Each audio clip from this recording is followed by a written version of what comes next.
Club members, we've got a great topic for you this month. We are doing the Rosé Expose, Kiri. All right.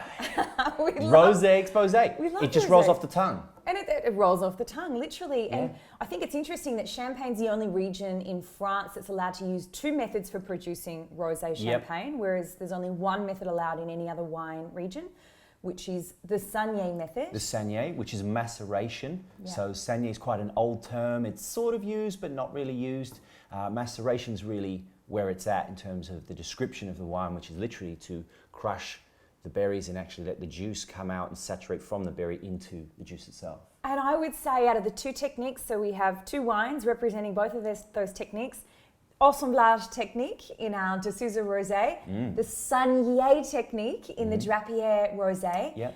I think that the most common technique, I know the most common technique that's used because it's more simple, is of course the assemblage technique. So 95% of producers, maybe more, are using this technique where they're taking a little bit of that Pinot Noir out of the vineyard, crushing the grape, turning it into a light red wine, and then assembling a percentage of the red wine into the base white blend. Now that base white blend could be Chardonnay, it could be a mix of the three grapes, but it's just that small addition of red wine that gives you the color and the aroma, as opposed to the Saignée technique, which is 100% Pinot Noir. Exactly, and also it's harder to do. It's harder to get right. Yeah. So as much as this is easy, it's very much a commercial decision for most houses. Let's just make a rosé. Whereas these guys are like, no, we're going to make a Saignée rosé. And doing that on a large quantity is hard, isn't it? Yeah, it is. It is. To get it right, absolutely. Yeah.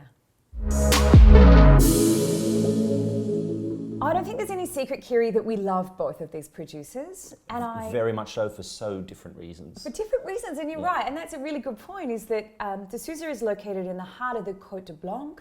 They are in Chardonnay territory. They've got some of the best plots of Grand Cru Chardonnay within the Côte de Blanc, with the house located in Ovizé.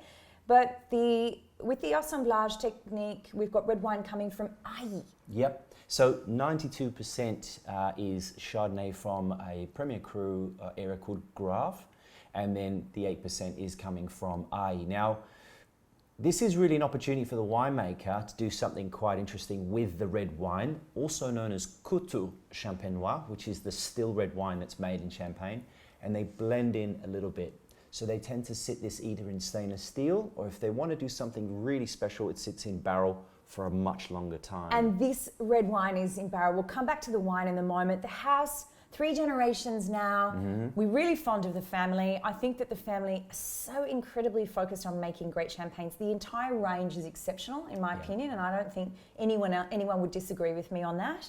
We have Eric de Sousa at the helm. We have Charlotte and Valentine, the children, working in underneath Eric, which is really nice to see. Most importantly, the house are really staunch in their methodologies of making champagne. They are biodynamic, they are organic, and they've gone through the trouble and the tribulation of being certified, and you'll see that on the back of every bottle. That's right.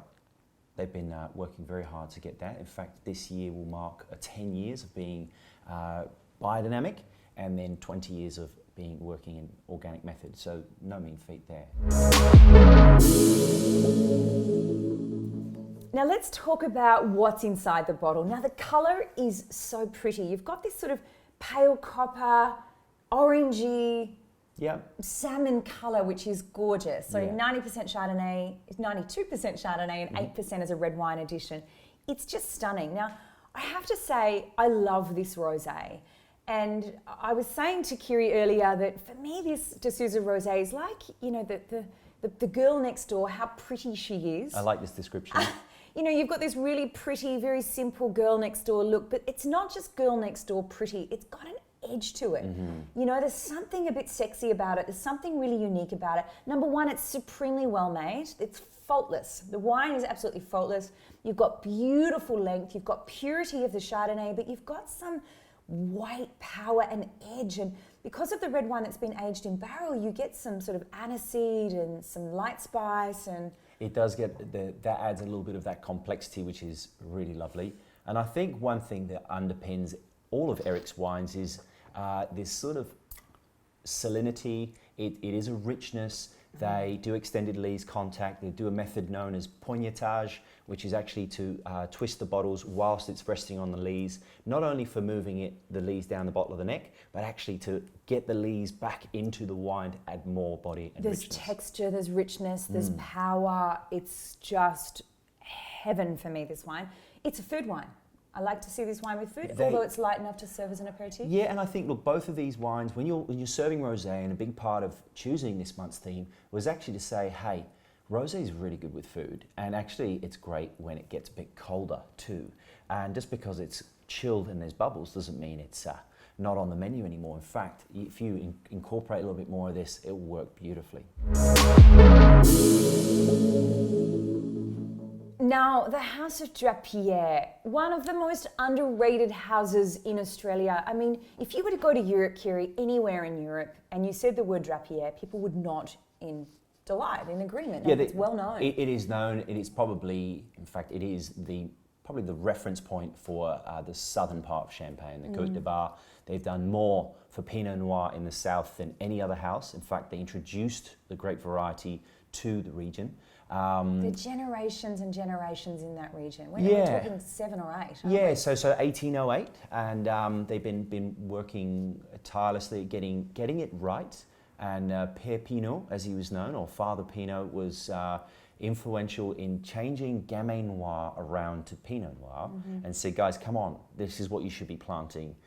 They were laughed at him at first, and now the most famous and most important variety in the south is actually Pinot Noir. Now, organic, they are sustainable. Parcels are, and some parcels aren't all organic because they do a combination of buying and owning their own land. So that they manage is organic, and that is bought in. And one note very quickly, the house are famous for very, very low uses of sulphur. So you get this real expression off the vines. Yeah, and they like to use gravity in winemaking, and you might think, well, why is that important? A lot of commercial wineries use pumps. When you pump around liquid around, different areas, what happens is you actually bruise the fruit. And when you're dealing with something as delicate as this, you want it to look its best. So next we delve into the wine. Now you can clearly see, if I lift the glasses up, the difference in colour. You've got the copper gold that Carla mentioned, or FT pink as we call it in the UK, and this rather lovely coral magenta pink with the Drappier. Now this is clearly the difference between a maceration and actually allowing that colour to come out of the grape and into the juice. It also adds a small but lovely part of tannin, which I personally really love. Do you know what I find exceptional about this wine? And I first sipped it and I first had a smell, and I was so pleased because I think that they've encapsulated Pinot Noir in this bottle. But sometimes Saignée rosés, in my opinion, can be a bit clunky. They can be a bit tannic, they can be a bit bitter, they can be overdosage, so too much sugar to compensate for the fact that they haven't got it right. They've nailed it, right? Beautiful, plump, juicy Pinot Noir with this elegance. I mean, they nailed it. And look, you're right. We've tried lots of Saignée. Saignée is a very interesting category. You have to get it right, and most of them don't. Like a good Blanc de Noir, which I'm a mad fan of. People just don't get it right. So this, I think, hits a lot of boxes. And when you're coming to pairing with food, think about seared tuna or a rare steak. I mean, that is perfect. Or I love cold meats and prosciutto and really good Italian cold pressed meats, and as well as duck and lamb. Exactly. It's so versatile. And because you've got that little ingredient of tannin just playing on the tongue and pulling, you're actually adding a little bit more to play. And acidity, that nice tannin and lovely freshness goes such a long way. The nose on this wine, rose, Turkish delight, a big basket of fresh fruit, blackberry, cherries. I mean, it's so beautiful, but there's a delicateness on the palate, and nothing falls out of play. You've got precision and you've got power at the same time. It's 6 divine. grams dosage, 7 grams dosage, beautifully balanced. So for the Rosé Exposé, I think we've chosen 2 of the best examples of Assemblage versus the Saignée technique. Yeah, absolutely. And we're really excited for you to try them. We'd love to hear your opinions and thoughts. Get creative, cook something up, get some friends over, or not if you don't want to. Drink it all to yourself. I always say that this is rosé champagne is the best wine that you can take to a friend's home when you don't know what they're cooking, because the versatility with food is just amazing. So check out both of these producers that are out to you this month, and we look forward to seeing you on the next episode. See you later.